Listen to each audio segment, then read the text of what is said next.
L'homme que vous voyez là et qui fait un TikTok, c'est l'ancien ministre des Transports. Jean-Baptiste Djebbari s'est fait notamment connaître par la nouvelle génération en étant très présent sur les réseaux sociaux, notamment sur cette plateforme en faisant des vidéos de lui. Et à l'instar d'autres politiques qui ont essayé de faire comme lui, il a vraiment réussi à se démarquer par son nombre d'abonnés. En termes de communication, Jean-Baptiste Djebbari a fait quand même l'inverse de tout homme politique en réussissant à se faire connaître auprès de la nouvelle génération en étant très présent sur les réseaux sociaux et en y comprenant ses codes. Là-dessus, il s'est beaucoup inspiré de Jean-Luc Mélenchon qui lui a plutôt repris aujourd'hui un contenu beaucoup plus politique et sociétal sur ses réseaux sociaux. Et même si ses TikToks sont plébiscités, il ne fait pas toujours l'unanimité. Jean-Baptiste Djebbari est également pilote et adore l'aviation. Et il a fait polémique sur complément d'enquête par rapport à l'affaire sur les jets privés. Le temps pour certains, notamment pour des décideurs, il est précieux. Et c'est vrai que ça c'est peut-être devenu difficile de dire que pour certaines personnes, notamment les décideurs, le temps est précieux. Moi, le temps des riches est plus précieux que le temps des communs mortels. Le temps de ceux qui entreprennent beaucoup. Dans cette vidéo, on discute avec lui de tous ces sujets. N'hésitez pas à nous dire ce que vous en avez pensé en commentaire, à mettre un petit like, à vous abonner. Ça fait toujours plaisir pour nous soutenir. Bonne vidéo. Bonjour à tous. Aujourd'hui, on reçoit Jean-Baptiste Djebbari, un ancien ministre des Transports. Écoutez, on est ravis de vous recevoir. Ravi d'être là. Bonjour. Bonjour à vous deux. C'est vrai que vous êtes fait particulièrement connaître par notre génération pour avoir été l'un des premiers ministres à être présent principalement sur TikTok, à même plus de 1 million d'abonnés. Est-ce que vous pouvez nous expliquer un petit peu tout ça? Comment vous en êtes arrivé à faire ça et à vous lancer sur les réseaux? Comme tous les ministres, j'avais évidemment un compte Twitter et un compte Insta, et d'abord Twitter avant Insta. Vous citiez du Booba sur Twitter. Ouais, c'est vrai. Non, mais Twitter, ce qu'on avait identifié avec mon équipe, c'était que c'était globalement l'univers du clash. Donc il fallait clasher un peu, et honnêtement, parfois on le faisait. Je l'avais fait sur Greenpeace, on l'avait fait à 2-3 reprises, et c'était peut-être utile / marrant de le faire. Et à un moment, c'est, je pense, pas très constructif et en vrai assez pénible à faire parce qu'évidemment, ce qu'on fait, on le subit aussi. Et Insta, c'est bienveillant, c'est assez joli, c'est un peu le fan club, mais il faut produire énormément de contenu pour acquérir des abonnés et in fine passer des messages. Donc ça m'avait paru moi hors de portée pour le coup. Comme ministre, parce que malgré tout, on a quand même un agenda de ministre et donc pas beaucoup de temps. Mais TikTok, après avoir regardé vraiment, d'abord, le format, essayer de comprendre un peu l'algo, parce que ça nous intéressait vraiment de comprendre comment fonctionnait l'algo. Et j'ai pensé qu'on avait des contenus avec le ministère qui étaient probablement très montrables et très intégrables à une plateforme comme TikTok. Et ensuite, on a fait une première vidéo qui a marché.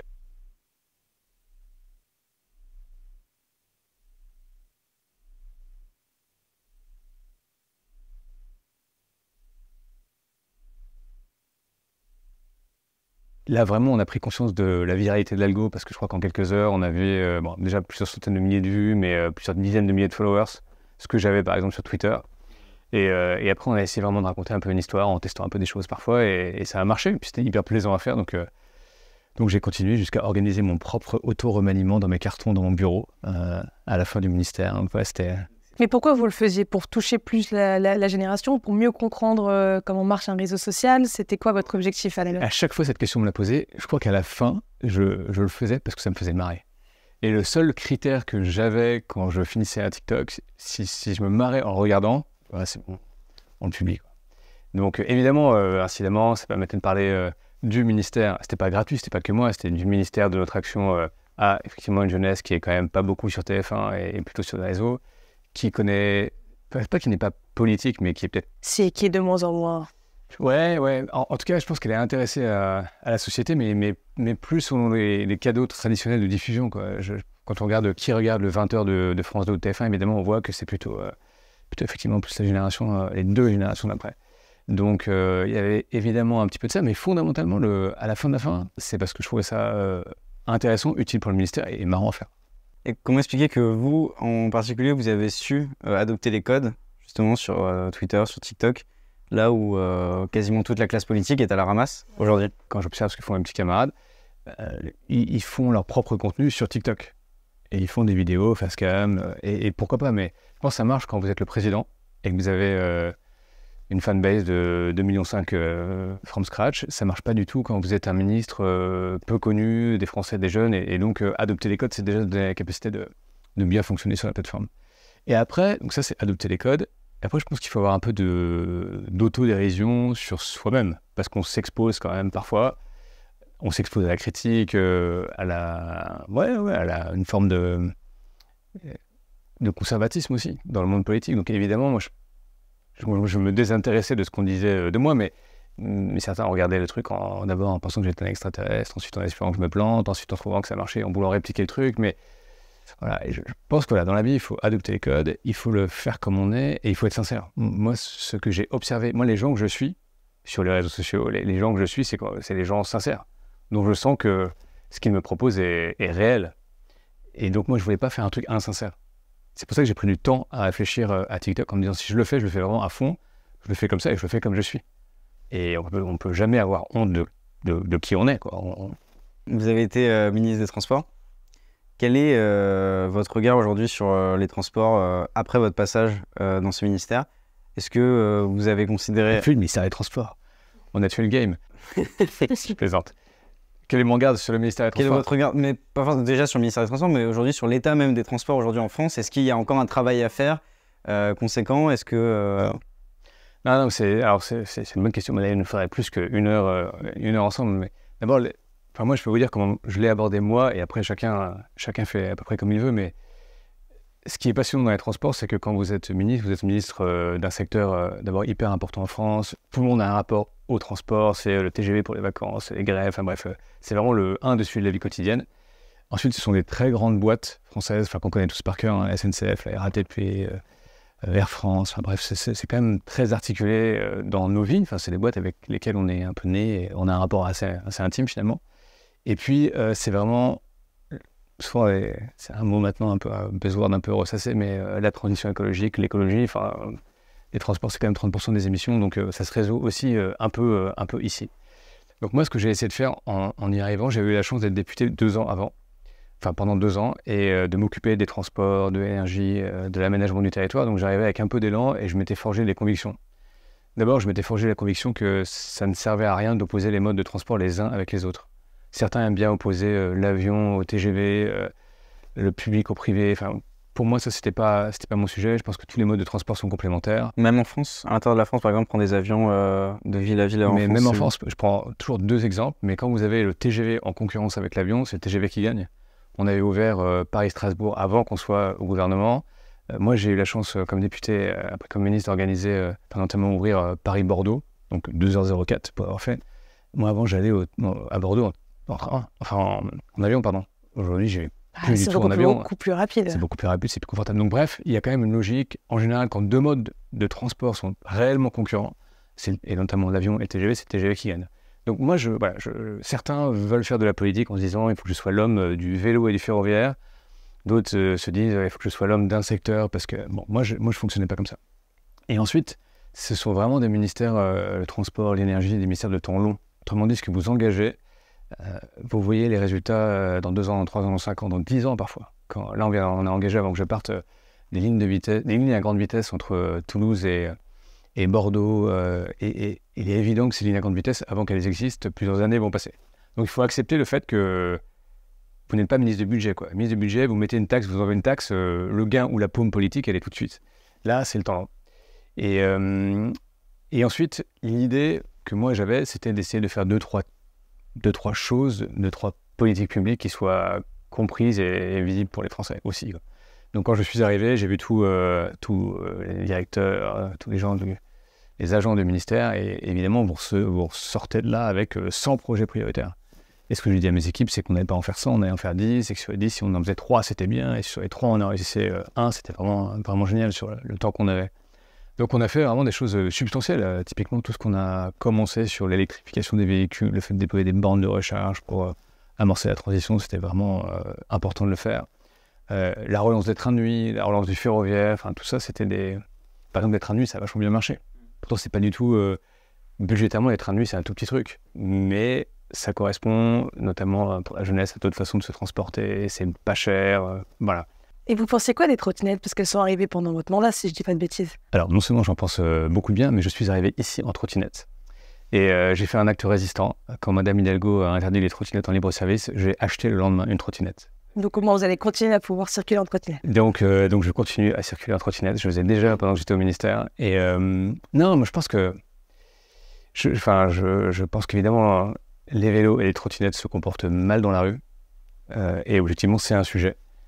Moi là, je m'arrête au feu, mais je suis hyper minoritaire. Donc c'est évidemment un sujet. Après, ce qui est bête, je trouve, hein, c'est mon avis personnel, mais dans le fait d'interdire les trottinettes en libre service, c'est que moi, j'ai les moyens de m'acheter une trottinette à 800 balles. Mais pas tout le monde. Et singulièrement pas un certain nombre de jeunes et tout. Donc ça, je trouve que quand je vois qui a voté sur les 100 000 à Paris, on peut quand même se dire que globalement, les gens sont allés voter dans les bureaux de vote, il n'y a pas de vote électronique, c'est 100 000 personnes. Beaucoup de personnes plus Beaucoup âgées. de personnes beaucoup plus âgées qui n'ont jamais pris de trottinette et qui peut-être ont moins de problèmes de pouvoir d'achat que les jeunes. Et ouais, il y a une différence entre faire un trajet à 3,28 balles et acheter une trottinette à 800 balles. Après, on peut déplorer le fait aussi, déjà, ces services sont quand même un peu chers parce que si on les utilise au quotidien, ça revient très cher. Et qu'il n'y ait pas d'acteurs français aussi qui proposent des services en libre service. Ouais, alors ça, pour le coup, c'est pas fou d'avoir. Moi, j'étais un des députés qui a travaillé sur la loi en 2017-2018 pour ce qu'on appelait les MAS, là, les Mobility as a Service. Et donc, tous ces services qui sont arrivés finalement avant que l'AM et les autres ne s'installent quasiment en même temps. Et à l'époque, rappelez-vous, on avait jusqu'à 15 prestataires de trottinettes à Paris. Enfin, c'était énorme, hein. Après, on a régulé, il n'y en avait plus que 3, mais il y en avait quand même vraiment beaucoup. Et moi, j'avais espéré, et d'ailleurs, quand on a écrit la loi, on l'a écrit de manière à ce que beaucoup d'acteurs puissent venir, y compris des acteurs dont on pensait qu'ils seraient intéressés, comme la SNCF, comme les banques, pour plein de raisons différentes. Et en vérité, personne n'est réellement arrivé. Et Cityscoot, un peu, ce qui marche plutôt bien. Mais je pense parce que très bonne connaissance du réseau parisien, bon produit. Mais c'est vrai que sur les trottinettes, on n'a pas du tout de français. Après, le modèle économique, c'est quand même un modèle où il faut déployer beaucoup d'assets, de trottinettes, il faut être très bien financé. Souvent, c'est des modèles dans lesquels vous ne rentrez pas à la trottinette pour aller chercher le scooter ou le vélo. Donc, ça correspond peut-être malheureusement, en tout cas c'est comme ça, à des modèles beaucoup plus américains que français ou européens à ce stade. Surtout que Paris risque un jour de même carrément enlever le concept de voiture. Ça risque peut-être d'arriver, c'est une vraie possibilité. C'est ce que souhaiterait Hidalgo. Bon, on verra si elle sera réélue ou pas, mais vous en pensez quoi de ça? Vous pensez que c'est une bonne idée? Vous pensez que ça peut aider à la pollution Je pense que dans ces sujets-là, il y a toujours deux façons de voir les choses. Soit vous voulez réduire les déplacements, et c'est vraiment le choix de Madame Hidalgo. Elle considère que la voiture, c'est l'ennemi des Parisiens, et elle veut réduire la place de la voiture. Soit vous voulez transformer la voiture. Et d'ailleurs, in fine, tout ça s'auto-entretient un peu. Vous pouvez très bien réduire un peu, réguler, permettre le covoiturage qu'on a fait, et puis transformer effectivement la façon dont les voitures polluent. Et c'est peut-être plus intéressant de le faire comme ça, parce que ce faisant, vous soutenez l'industrie qui fait sa transformation, etc. Et elle choisit souvent pour je vous donne mon avis, hein, pour des considérations assez politiciennes, le fait de taper la voiture, parce qu'effectivement, je crois qu'il y a seulement 30% des Parisiens qui ont une voiture. Donc ces électeurs, majoritairement, n'ont pas de voiture. Donc c'est évidemment facile de taper le banlieusard qui traverse Paris ou qui fait le périph'. Oui, c'est assez égoïste de voir les choses comme ça. Est-ce que, d'un point de vue écologique, en même temps, si le but c'est d'aller vers la transition écologique, est-ce que le fait de bannir les voitures d'un centre urbain très dense, c'est pas une solution? Non, mais moi j'essaie on peut raisonner comme ça, ou on peut se dire, de toute façon, on aura besoin de voitures en France, et on en aura besoin. Il y a plein de territoires dans lesquels, honnêtement, il n'y aura pas de transport en commun, il n'y en a déjà pas. La réalité des gens, c'est se déplacer en voiture, et donc qu'il faut faire des voitures propres. Et on aurait dû raisonner comme ça. Là, je pense que dans 3-4 ans, on pourra se refaire un crayon, si vous voulez. Je pense qu'on aura beaucoup de voitures chinoises en France. Parce que les Chinois ont développé une stratégie industrielle de voitures électriques chinoises, mais notamment beaucoup de voitures électriques qui vont arriver sur le marché dans 3 ans, qui sont maintenant bien conçues, aux normes européennes, qui ne polluent pas et qui sont pas chères. Et vraiment beaucoup moins chères que les voitures européennes, 25-30% moins chères. Donc on est tous patriotes, on nous dit tous qu'on pollue, ce qui est vrai, on a tous envie de changer de voiture, et on aura le choix en 2-3 ans entre des voitures françaises, européennes chères, et des voitures chinoises pas chères. Et j'imagine que beaucoup de Français achèteront chinois à ce moment-là. C'est là où je trouve que c'est politique, mais je finis vraiment par ça, elles sont souvent à courte vue. On tape sur les voitures et on a raison de dire que ça pollue, on n'a pas de plan industriel, et on s'aperçoit qu'en fait, la réalité des gens, c'est quand même d'avoir des voitures, et 10 ans plus tard, on se retrouve à acheter des voitures chinoises, comme on a acheté à l'époque des voitures, vous n'étiez pas né, moi non plus d'ailleurs, mais des voitures japonaises ou coréennes dans la foulée. C'est là que la vision politique, elle est parfois un peu étriquée, je trouve. Et pourquoi, alors que vous étiez en place, justement, en tant que ministre des Transports, ne pas avoir eu cette vision de densifier les transports en commun, par exemple? Et nous, on l'a fait. Hein. Moi, j'ai été rapporteur de la loi ferroviaire qui, en gros, a transformé la SNCF. Tout le monde disait que c'était impossible. Qui a été très critiqué d'ailleurs et qui a suscité des mouvements de grève. Ah oui, je vous confirme que je suis devenu un spécialiste de la grève et de la gestion de grève.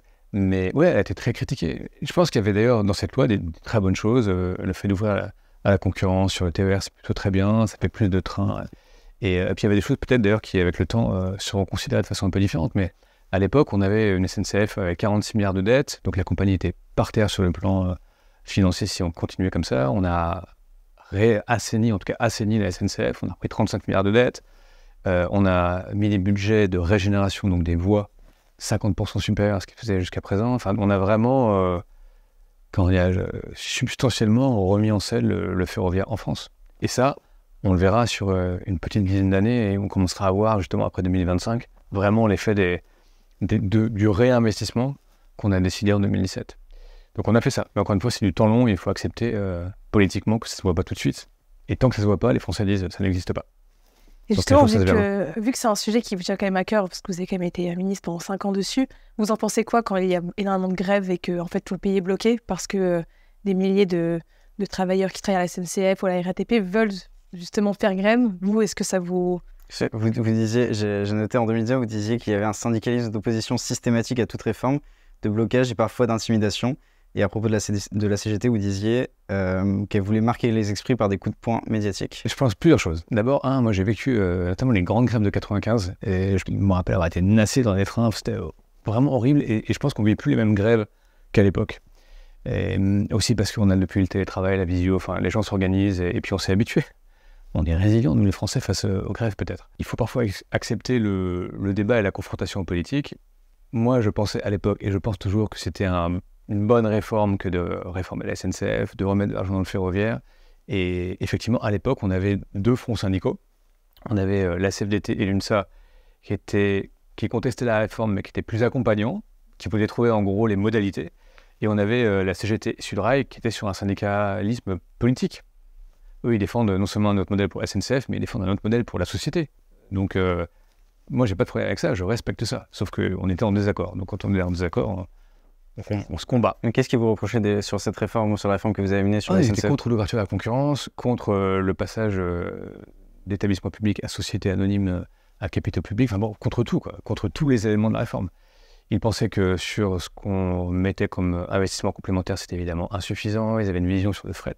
Mais moi, il y a des choses que j'ai appris, eux, et ils avaient vraiment des arguments qui étaient assez valides sur le fret ferroviaire. Par exemple, moi, je me suis beaucoup inspiré de ce qu'a dit la CGT sur le fret ferroviaire pour relancer les autoroutes ferroviaires entre Calais, Sète, Cherbourg et Bayonne, etc. Nous ferons alors un Bayonne-Cherbourg, Absolument. un Sète-Calais, et donc le Perpignan-Rungis, qu'on veut d'ailleurs inscrire sur un axe plus large qui irait d'Anvers à Barcelone. Donc, il y a aussi fondamentalement, et c'est ce que j'avais bien aimé dans mon rapport avec les syndicats, il y a beaucoup de compétences métiers, ils connaissent très bien leur outil de travail, et ils sont en général très engagés et très articulés au service public, au bien public. Et donc, quand vous faites de la politique, c'est important. Moi, j'ai toujours apprécié, même quand on s'est combattu, j'ai toujours apprécié les gens avec qui je discutais. Et je pense que c'est important en politique, on le voit en ce moment, c'est assez compliqué. Et je pense qu'il faut commencer par, d'ailleurs, à mon avis, il faut commencer par aimer les gens en politique, ça permet de faire des choses qui sont intéressantes. Il y en a qui n'aiment pas les gens aujourd'hui? J'en sais rien, moi je veux pas donner de... Non, moi je veux dire comme moi je... Je sais pas, vous avez l'air de penser à certaines personnes. Non, mais je pense que c'est une saine hygiène. Quand en politique, vous commencez par écouter les gens, si possible les aimer. Parfois, vous pouvez tout à fait... Moi, il y avait des syndicalistes que j'aimais bien à titre personnel et je les combattais sur des plateaux. Ça me posait aucun problème. Je les trouvais intéressants, intelligents et j'étais pas d'accord. Mais ça m'empêchait pas d'humainement les apprécier. Et d'ailleurs, certains que je vois toujours, qui m'appellent toujours. Donc c'est... De toute façon, dans la société dans laquelle on évolue tous les uns et les autres, on voit bien quand même que ça frotte, y compris, vous faisiez référence à l'actualité, ça frotte quand même pas mal. Moi, je pense qu'il n'y a pas de schéma de société dans laquelle on vit sereinement sans des propositions politiques fortes. Je pense que l'idéologie en politique, c'est important. On n'en a peut-être plus assez. Je pense qu'il n'y a pas du tout de progrès social si on n'a pas des syndicats qui sont forts. Et les syndicats, aujourd'hui, ne sont plus aussi forts qu'avant. Il y a très peu de syndicalisés en France. Et effectivement, ça renvoie probablement à un syndicalisme qui n'a pas été super progressiste ces 30-40 dernières années. Et je pense que tout ça, on voit bien qu'aujourd'hui, on arrive peut-être au bout de ce modèle-là, que plus grand monde ne vote, que effectivement les jeunes s'y intéressent peut-être un peu moins, que les vocations politiques, honnêtement, je ne sais pas si vous connaissez beaucoup de gens autour de vous qui ont envie de s'engager en politique, de prendre les coups qu'on prend, de ressortir. Enfin, je trouve que le schéma démocratique et sociétal qu'on a en France, il est quand même un peu inquiétant en vérité. On vit une crise démocratique? À minima, on vit une crise politique, ça c'est sûr, et une crise sociale. Et moi, je pense, mais ça fait très longtemps que je pense ça, donc c'est pas une nouveauté, je pense qu'on est au bout de la Ve République telle qu'elle a fonctionné depuis... Nous, on est des partisans d'une 6e République, qui n'est pas juste pour changer de numéro, mais qui permet aux citoyens de garder le pouvoir tout le temps et partout. Fondamentalement, la vie politique, l'engagement politique, c'est les idées, ce sont les idées, et donc c'est l'idéologie. Et les partis politiques traditionnels, et d'ailleurs y compris le nôtre, se sont un peu vidés de leur idéologie politique. C'est pas un gros mot, idéologie, c'est avoir des idées, avoir des convictions, vouloir transformer le monde et se dire que pour le transformer, on va faire ça. Et on propose aux Français de faire ça. Nous, on est arrivé avec une proposition, je dis nous, le macronisme en général, avec une proposition qui faisait le constat que les vieux partis politiques s'étaient un peu effondrés, ce qui était vrai, le PS, l'UMP et les LR proposaient plus grand-chose, en tout cas les Français s'y retrouvaient moins. Et la proposition, c'était une forme de pragmatisme, on prend ce qui est bien à droite, à gauche, et puis on chemine comme ça. C'est pour ça que moi, je crois qu'on a besoin d'un peu d'égalité, d'un peu de liberté, parce que c'est quoi la devise française? Liberté, égalité, fraternité. Eh bien, banco, voilà. Nous, c'est ça ce qu'on va essayer de faire. On voit bien que peut-être le Covid et d'autres événements ont accéléré, ont exagéré les forces et les faiblesses de la France, et que peut-être cette proposition-là, aujourd'hui, elle peine à être complètement la proposition qui remporte l'adhésion de tous. Donc, je pense qu'il y a un très très gros travail idéologique à faire dans l'arc modéré. Sinon, vous aurez des propositions radicales chez les extrêmes, et c'est déjà le cas, et un jour, ces propositions gagneront. Et justement, vous n'êtes pas trop inquiet là-dessus? Vous n'avez pas trop peur qu'un jour l'un des deux extrêmes arrive au pouvoir? Je sais pas trop ce que ça veut dire, parce que déjà, je pense que les Français ne pensent plus comme ça. C'est-à-dire que moi, je suis un peu plus âgé que vous, et par exemple, le Front National, pour nous, c'était vraiment quelque chose... qui faisait peur il y a longtemps. Qui faisait peur, c'était le fascisme, c'était Jean-Marie Le Pen. Jean-Marie Le Pen n'est pas Marine Le Pen. Je pense que la plupart de votre génération connaissent, peut-être que vous vous intéressez à la politique, mais connaissent pas Jean-Marie Le Pen. Ne savent pas d'où vient le FN, etc. Donc, moi, ma génération est au-dessus. Quand on parle Rassemblement National, on ne voit pas Jordan Bardella, on voit Jean-Marie Le Pen. Donc, déjà, la réalité en politique, c'est de se dire, la population aujourd'hui, qui vote, qui est adulte, qui va se développer, qu'est-ce qu'elle connaît de cette proposition-là, et pourquoi le FN, ça marche? Pourquoi le RN, ça marche? Donc je pense que la diabolisation, autrement dit, elle est devenue assez inutile. De la même façon, qu'est-ce que nous disent les Insoumis ou les électeurs des Insoumis quand réellement on voit que Mélenchon, à chaque élection, fait 20, 21, 22%. Donc ça veut dire qu'il arrive à toucher les Français au cœur, au-delà de son talent. Il a évidemment beaucoup de talent. Et sur TikTok aussi, d'ailleurs. Ouais, mais lui, il ne fait pas. Mais oui, il est moderne, Mélenchon. C'est pour ça qu'il a d'ailleurs, il y a eu énormément de jeunes qui ont voté pour Mélenchon. Il se trouve qu'à l'Assemblée, j'étais assis à côté de lui et on discutait assez souvent. On avait parlé un peu de son initiative qu'il avait prise sur les hologrammes en 2017, sur son rapport aux jeux vidéo, à la virtualité. Bref, c'est un mec. Moi, c'est quelqu'un que je trouve vraiment intéressant et j'avais beaucoup pris plaisir à discuter avec lui. Après, je trouve que sa proposition politique, elle est dure, elle est pour certains côtés assez déconnectée, parce qu'elle n'est pas financée. Enfin bref, tout ça compte quand même en République. Mais moi, je suis assez inquiet en vérité pour le dire. Et du coup, vous disiez que justement, ça fait un moment que vous pensez que la Ve République arrive à son terme. Quels éléments, quand vous étiez ministre, vous ont fait penser ça de l'intérieur? Est-ce que c'est de l'intérieur, en vivant de l'intérieur, vous vous êtes dit, là, on arrive à bout d'un système? Non, ce qui m'inquiète, c'est un peu non pas le déclin de la France, mais c'est le ralentissement de l'Europe en général, dans une guerre de grands blocs où vous avez les États-Unis, la Chine qui quand même deviennent ou sont dans une forme de rivalité un peu systémique, des pays qui se développent ou des régions qui se développent extrêmement vite, beaucoup plus vite qu'avant, comme tout le Middle East, l'Arabie Saoudite, les Émirats. Il y a encore quelques années, on disait sont des pétromonarchies et on était un peu critique ou on donnait des leçons. Aujourd'hui, il faut vraiment y aller pour voir ce que c'est, et ça n'empêche pas d'avoir des valeurs et de défendre nos valeurs, mais je trouve que, notamment la France dans l'Europe, on est souvent sur une forme de position morale, où on considère que, par exemple, le couple franco-allemand, on prône cette unité politique, un peu romantique d'ailleurs souvent, pas souvent consentie par les Allemands, qui sont beaucoup plus dans le rapport de force, leur propre intérêt. Et surtout, on oublie qu'on n'est pas tout seul dans le monde. L'Europe, la France n'est pas une île, et qu'autour de nous, il se passe beaucoup de choses, et qu'il y a des puissances qui émergent et qu'il faut faire avec. On n'est plus la France des années 80 et on n'est plus du tout la France du début du XXe siècle. Et souvent, dans le débat public, on raisonne comme si on était encore un empire. Même ceux qui contestent, même ceux qui sont anticoloniaux, etc., raisonnent un peu comme si la France pesait sur le monde comme avant, ce qui n'est plus vrai. La France pèse plus? Elle pèse encore, mais plus comme avant. Et elle pèse moins parce qu'effectivement, son industrie est moins forte, parce qu'on n'a rien inventé depuis les années 80. Enfin, je pense qu'après le Concorde et le TGV et quelques autres inventions, on n'a pas joué, on n'a pas de GAFAM. On voit bien que sur les technologies de rupture, on n'y est pas encore. Sur la fusion nucléaire, on n'y est pas. Sur le quantique, on a des belles boîtes, mais c'est toujours le même sujet. Est-ce que ces multiples transitions, on va réussir à les embrasser ou pas? Et moi, je pense que la France est très articulée justement à son colbertisme politique, à ses grandes manufactures d'État, et on est un peu une grosse boîte. Et le paradoxe peut-être, c'est que Macron, en 2017, il arrive avec la Startup Nation. Startup Nation! Et c'est bien, on a les startups et c'est très bien, il en faut. Mais je pense qu'on est aussi un peu une grosse boîte et que notre force, c'est d'avoir un pouvoir central, politique, qui voit loin, des grandes boîtes publiques qui peuvent se permettre là aussi de voir loin, sous réserve qu'elles innovent.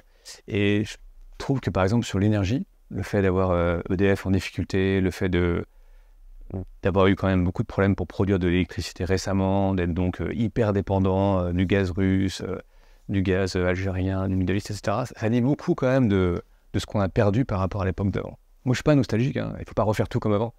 Mais je pense qu'en politique, il faut choisir... il ne faut pas saupoudrer. Il faut se dire, mon intérêt en 2100 pour nos arrière-petits-enfants, c'est ça. Et c'est ça qu'on veut faire. Et donc, si on veut le faire en 2100, et si en 2100, je ne sais pas, on va être les pays leaders au monde de la fusion nucléaire et de l'hydrogène, pour prendre un exemple dans l'énergie, eh ben, il faut l'engager maintenant. Et souvent, l'homme ou la femme politique ne raisonne pas comme ça. Et là, la promesse politique, souvent, c'est que l'État peut tout. Peut beaucoup. Et ça marche quand le coût de l'argent est gratuit. Ou l'argent est gratuit, ça marche beaucoup moins, comme maintenant, quand on a des taux d'intérêt qui s'envolent, des pays autour de nous qui viennent fort, etc., etc. Et beaucoup de conflictualité, y compris militaire. Et on devrait avoir une vision beaucoup plus géostratégique, beaucoup plus géopolitique. Et, tu vois une Europe plus forte? Je pense qu'il faut que la France défende beaucoup mieux ses intérêts dans l'Europe. Et je schématise un peu, mais vous avez les Allemands au milieu de l'Europe, parce que nous, on raisonne souvent comme Européens de l'Ouest. Donc ces ex-puissances coloniales, ces grandes puissances occidentales finalement du 19e, 20e siècle. Et on raisonne toujours un peu comme ça. Au milieu, vous avez les Allemands qui ont quand même vécu, y compris ce qu'ils ont vécu dans les 2 guerres mondiales et qui ont sorti dans un état quand même différent. Et eux raisonnent beaucoup plus grand marché, s'ouvrir à l'Est pour avoir un marché low cost qui soutient en fait leur industrie. Donc eux, c'est vraiment intéressant pour eux d'avoir, je caricature là aussi un peu, ou simplifie, mais des Polonais pas très chers pour nourrir l'industrie, donc l'automobile et l'exportation des machines-outils qu'ils ont vendues aux Chinois. Donc vraiment la stratégie des Allemands, d'abord le pouvoir n'est pas centralisé, mais la stratégie des Allemands, c'est pas du tout la nôtre. Et nous, on a souvent une vision un peu romantique de l'Europe. C'est le couple franco-allemand, c'est l'unité, ce sont les valeurs. Et on est souvent les meilleurs élèves des règles européennes qui parfois ne nous avantagent pas. Donc moi, je suis totalement pro-européen, un peu j'en ai profité, etc. C'est génial. Mais ma pratique du pouvoir et ce que je pense fondamentalement, c'est qu'on doit raisonner intérêt de la France et capacité pour l'Europe d'être un amplificateur de puissance. La France doit défendre ses intérêts industriels, économiques, énergétiques, sociaux. Et je pense de façon beaucoup plus puissante qu'elle ne l'a fait jusqu'à présent. Vous avez parlé de l'hydrogène, notamment comme énergie verte à développer, dans laquelle la France devrait être leader. Vous avez été ministre des Transports de 2019 à 2022. Pendant votre mandat de ministre, où il y a eu le plan France Relance, dans lequel à peu près 7 milliards d'euros ont été dédiés à l'hydrogène vert, notamment, si je ne me trompe pas. Juste après votre mandat de ministre, vous avez été nommé au conseil d'administration de Opium, qui justement investit dans l'énergie hydrogène. Développe des voitures. Développe des voitures hydrogène, donc investit dans cette énergie. On vous a reproché ce choix-là. Est-ce que vous avez conscientisé ça? Est-ce que vous avez mis en place ce plan de relance, notamment avec l'énergie verte, ce budget alloué, dans le but après de travailler dans cette énergie? Est-ce qu'il y a un intérêt financier derrière? Comment vous avez jaugé ça? J'ai tout organisé. Vous savez, tout est... non, mais évidemment, non. Il y a des règles. Et donc, quand vous faites de la politique et que vous sortez, vous devez... donc, vous pouvez retravailler. Mais il faut éviter tout ce qui est conflit d'intérêts. Et évidemment, parmi les règles, il y a le fait que vous ne pouvez pas rejoindre une entreprise que vous auriez subventionnée. Donc en fait, quand Opium m'a proposé d'être au conseil d'administration, j'ai évidemment fait la demande à la Haute Autorité de la Transparence pour la vie publique. À l'époque, c'est toujours le cas d'ailleurs, Opium n'a touché aucun argent public. Et c'est la raison pour laquelle ils ont dit, d'accord pour rejoindre en particulier cette entreprise-là qui n'a pas touché d'argent public, mais il y a quand même des conditions, vous ne pouvez pas recontacter vos anciennes administrations pendant 3 ans, etc. Donc ça marche toujours comme ça, les règles elles sont hyper établies, et si par exemple j'avais subventionné Opium, j'aurais pas pu les rejoindre. Et d'ailleurs moi j'ai fait des demandes qui ont été refusées, et j'ai fait une demande qui a été jugée incompatible sur le plan déontologique, j'en ai fait d'autres qui ont été acceptées, donc ce sont les règles, moi j'accepte pleinement les règles. Pourquoi ça a autant dérangé J'ai l'impression que justement, votre cas en particulier a autant dérangé. Parce que je pense que ça s'est fait au moment... Bon d'abord, la communication s'est faite le même jour de la nomination, que la nomination d'Elisabeth Borne, et donc peut-être que le changement de gouvernement. Le changement de gouvernement, donc moi je voulais partir, je suis parti de fait quelques jours plus tard, mais peut-être que la concomitance effectivement de l'annonce du gouvernement et le fait qu'à ce moment-là, il était rendu public que je rejoignais en juin, c'est-à-dire après le Conseil, ça a permis à certains opposants politiques de faire œuvre de démagogie. Mais moi je suis très à l'aise avec les règles, il faut respecter les règles. J'ai respecté les règles, je me suis organisé. Il y en a beaucoup qui finissent dans le secteur privé après, justement. C'est pour ça que beaucoup de Français se posent la question de « Ah, c'est peut-être parce que... » Enfin, oui, il y a peut-être des raccourcis assez faciles, et d'où d'ailleurs le fait que vos opposants politiques vous attaquent dessus, d'ailleurs. Mais... C'est hyper contrôlé et régulé, et contrairement à il y a 10-15 ans, le label politicien ou politicienne, il est moins recherché qu'avant. Ça, peut-être que les gens ne voient pas ça encore, mais justement parce qu'il y a toutes ces polémiques, cette démagogie dans le débat public. Mais c'est exactement ce que vous disiez, que ça risque même d'empirer à la fin du quinquennat de Macron. Je pense que, ça va empirer, et que plus on dit que l'homme politique ou la femme politique est un pourri, est un vendu, est un machin, d'abord plus ça va être difficile pour les gens de voter, plus il y aura une contestation de la démocratie, et plus ces gens-là qui se sont engagés, et souvent au péril de leur réputation, de leur vie de famille, etc., plus ces gens-là auront du mal à retrouver après une vie à peu près normale, dans des conditions normales. Pas exceptionnellement privilégiées, mais normales. Donc moi, je pense que quand on fait des lois, il faut penser loin. Et on verra, hein, l'avenir dira ce que... Enfin, c'est intéressant de voir ce que sont devenus, par exemple, les Macroniens de 2017 en 2027 ou 2030. Je pense qu'on aura des résultats intéressants. C'est vrai que c'est assez paradoxal parce que vous êtes arrivé en tant que macronien, macroniste, en disant on est une nouvelle vague, nous on est des gens de la vie civile, et justement les gens recherchaient ça visiblement, des gens qui n'étaient pas des politiciens. Par ailleurs, on reproche à la fin de ce mandat politique une vie normale dans le privé, donc c'est vrai que c'est assez paradoxal, et je pense que les gens sont assez attachés à la vie, au dévouement politique, parce que peut-être on a l'impression que justement les gens se lassent de la politique de par le manque d'attrait. Mais c'est juste le politique, oui, je fais de la politique, puis après, est-ce qu'il montre un désintérêt vis-à-vis de la population, très certainement. Non, mais je pense que vous avez raison. Et après, dans le paysage politique, la promesse macroniste ou macronienne, effectivement, en 2017, et je pense que vraiment ma génération y a cru. C'est-à-dire que moi, j'avais pas fait de politique avant, mais on est tous arrivés en disant on va vraiment changer le truc. On arrive à 350 à l'Assemblée nationale. Honnêtement, on n'avait pas d'assistant parlementaire, on n'avait pas de groupe, on s'est organisé, on a fait la loi. Et pendant 18 mois, avant l'affaire Benalla, on a tous un peu marché sur l'eau. Le président, il avait quand même beaucoup de drive en France et en Europe, Poutine à Versailles, enfin bref, je pense qu'il y avait vraiment... moi, je l'ai vécu comme ça, avec une très forte aspiration au changement, tout le monde y croyait. Et puis, on a eu ces séquences, d'abord l'affaire Benalla, puis les Gilets jaunes, où je pense que chacun réalisait que les choses allaient être un petit peu plus compliquées que prévu. Et je crois que ce qu'on n'a pas réussi à faire, c'est, au-delà de la conquête du pouvoir, c'est effectivement s'installer, gagner des élections locales, s'ancrer, repenser un peu idéologie au bon sens du terme, comme je l'évoquais. Et c'est peut-être ça aujourd'hui qui effectivement a fait un peu dérailler, ou en tout cas fait que ça fonctionne de façon un peu sous-optimale.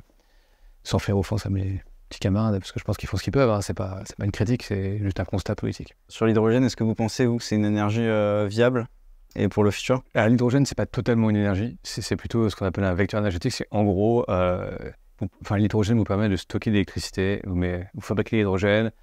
En vrai, ça peut être un peu l'énergie si vous la brûlez directement, mais surtout ce qu'on fait avec l'hydrogène, c'est on utilise l'hydrogène dans les piles, et la pile produit elle-même de l'électricité. Donc c'est une façon, en gros, de stocker l'électricité. Et je pense que c'est le TP qu'on faisait en 4e, vous savez, quand on faisait... Ouais, l'électrolyse de l'eau, ouais, exactement. Je pense que la France a beaucoup d'intérêt à développer l'hydrogène, parce que d'abord, on a des gros acteurs, Air Liquide et quelques autres. C'est plutôt un secteur qui est bien compris, plutôt bien financé actuellement. Et qu'en européen, c'est un peu un des sujets sur lesquels on peut dealer avec l'Allemagne, parce que nos intérêts sont convergents. Donc ça a toujours un peu de valeur. Et après, si on pense un peu long terme, 2100, 2050, moi je pense que les schémas dans lesquels on produit beaucoup d'électricité décarbonée avec le nouveau nucléaire et dans lequel on utilise l'hydrogène pour à la fois stocker et produire de l'électricité, bah, c'est un super schéma pour décarboner et en plus savoir créer beaucoup d'emplois et avoir une industrie très forte. Donc je suis un total aficionado de l'hydrogène pour maintenant et pour demain, mais de l'hydrogène et du nucléaire et de toutes les ENR qu'on peut développer aussi en même temps. Ce qui est contesté aujourd'hui, tout le monde n'a pas votre avis sur le nucléaire, sur l'hydrogène d'ailleurs, parce que c'est pas évident à stocker, c'est pas évident à utiliser. Aujourd'hui, c'est pas utilisé, on le produit pas de manière propre, donc. Non, c'est vrai qu'on ne le produit pas aujourd'hui. En fait, pour produire de l'hydrogène, il faut donc faire l'électrolyse de l'eau et donc avoir beaucoup d'électricité décarbonée. Donc en gros, l'éolien solaire ou effectivement le nucléaire. Il en faut énormément. Donc ça veut dire qu'il faudra de tout. Et il faut raisonner hors de grandeur. Moi, j'avais fait des calculs au ministère. Entre aujourd'hui et 2050, il nous faudra 15 fois plus d'électricité pour les besoins de transport. Donc on parle d'un truc qu'on n'a jamais connu. Donc il faudra tout. Et donc, y compris du nucléaire. Et oui, ça coûte cher aujourd'hui. Mais pour le coup, on voit quand même les prix dans les nouveaux projets baisser quand même pas mal. Effectivement, le kilo d'hydrogène aujourd'hui, c'est un peu plus de 10 €, mais on pense que d'ici la fin de la décennie, ce sera 4-5 €. Et 4-5 €, ça devient hyper compétitif. Ah oui, il y a une vraie baisse là. Ouais. Il y a une vraie baisse. Et le risque, c'est que les Américains qui subventionnent énormément la production d'hydrogène, le risque, c'est qu'on importe aux Américains cet hydrogène plus ou moins vert dans les années qui viennent, au lieu de le produire chez nous. Donc là, les Européens, à mon avis, ont un intérêt à agir extrêmement vite pour produire sur leur sol de l'hydrogène vert ou décarboné. Et comment on se positionne aujourd'hui justement sur le nucléaire quand on voit que l'Allemagne a décidé d'avoir complètement le nucléaire? C'est, je pense, une folie, hein, ce qu'ils ont fait en 2011 avec Fukushima, mais ça avait commencé avant. C'est à l'époque, là aussi on peut simplifier un peu l'histoire, mais c'est Schröder qui décide que pour satisfaire la production d'énergie en Europe et en Allemagne, il faut du gaz russe pour l'industrie et des ENR. Et donc ce faisant, le consensus européen se fait sur le fait que le nucléaire est moins désirable qu'avant et les Français en pâtissent. Et il faut peut-être se poser la question pourquoi à ce moment les Français ne se sont pas battus pour garder le nucléaire comme étant une des énergies décarbonées. On est rentré dans un marché de l'électricité un peu fou maintenant, rétrospectivement. Non, je pense qu'il faut vraiment...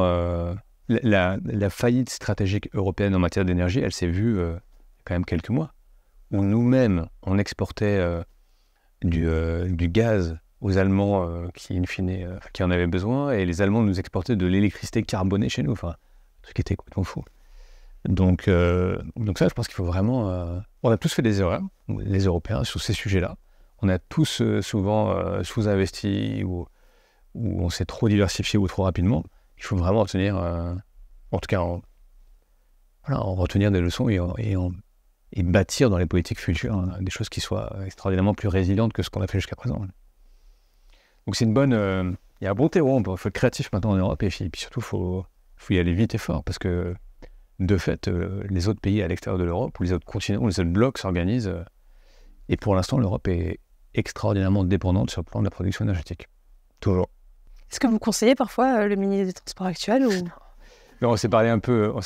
Mais on est très différents. On est vraiment très différents. Et donc, je ne le conseille pas. Je ne le conseille pas.